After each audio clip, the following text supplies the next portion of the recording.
forward to it. See, somebody was asking about going fly fishing and shopping for a rod. Well, Tanya, I use a type of rod called Tenkara. And the reason why it's a telescoping rod, so it doesn't actually have a reel on it. You just tie a string to the end of it. That's 13 feet, and then you have another 6 feet of fishing line, and that's your rod. And it's styled after the Japanese style of fly fishing. And I'll show you. I've got my setup right here.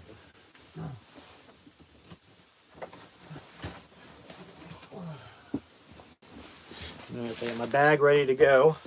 I use a fish pond waterproof bag, and then I put this on my back, and then I'll have my, deal here to where I can easily grab this real quick. Yeah, what's up, Nick? How you doing, brother? Let's see, you were saying something there about gonna take the truck and get out of town. Nice, man. Right on.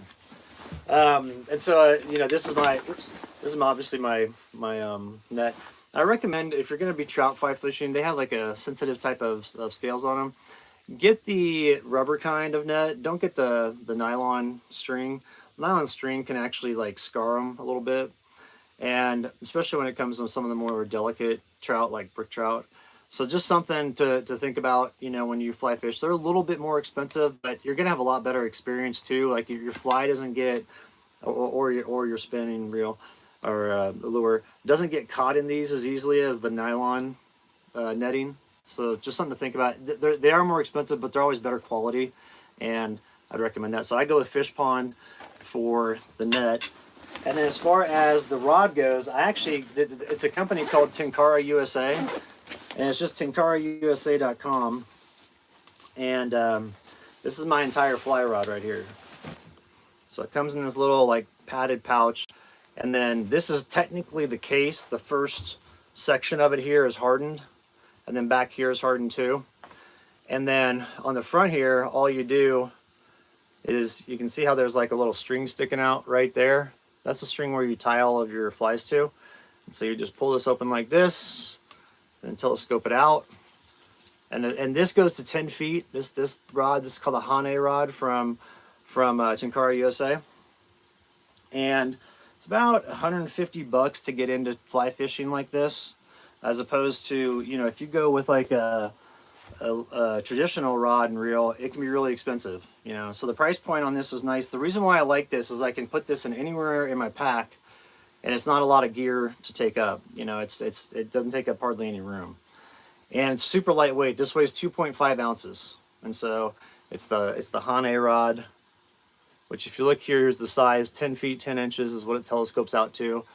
330 centimeters. So it's Hane, and that's from Tenkara USA.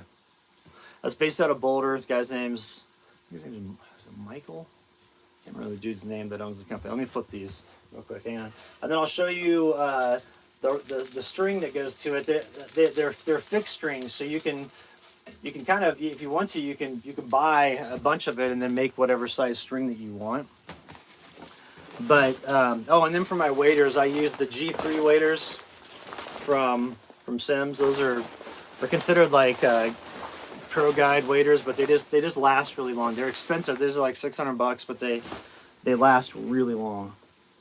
And then for winter fishing, I use the Sims, fingerless gloves that are insulated. On the inside, they look like this. Keeps your hands super warm.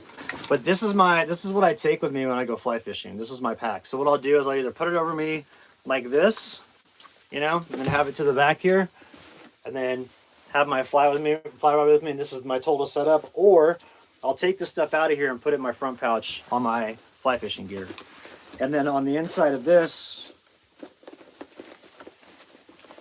holds your string, your fly fishing string.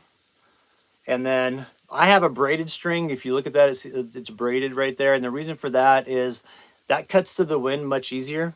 But you can also use a type of string that has a nylon string, and and it's orange, and it's really easy to see it, and that floats on top of the water real simple. And then at the end of this string, you would just tie your normal fishing line. So I use what's called 5X, and then these are the different flies that I have right here for all different types of conditions. This is like winter conditions over here, streamers, big old crickets, stuff like that. These are more spring, summer, and fall stuff. These are San Juan worms down here at the bottom. Those work anywhere you fly fish. If you throw a San Juan worm in the water, you'll be good to go. And so that's my whole fly setup right there. And in here I'll have different stuff too. I'll have like that. I have like some backup flies that a buddy tied for me. I've also got easy dry for the fly, and then top ride. And you can also take an aspen tree, and if you don't have any top ride with you, top ride makes it to where your fly does not get swamped. And so if you've got like a fly that doesn't have foam on the back, this has foam on the back, so it'll float real well, but these ones don't. So when you throw them in the water, they get waterlogged and they'll go down.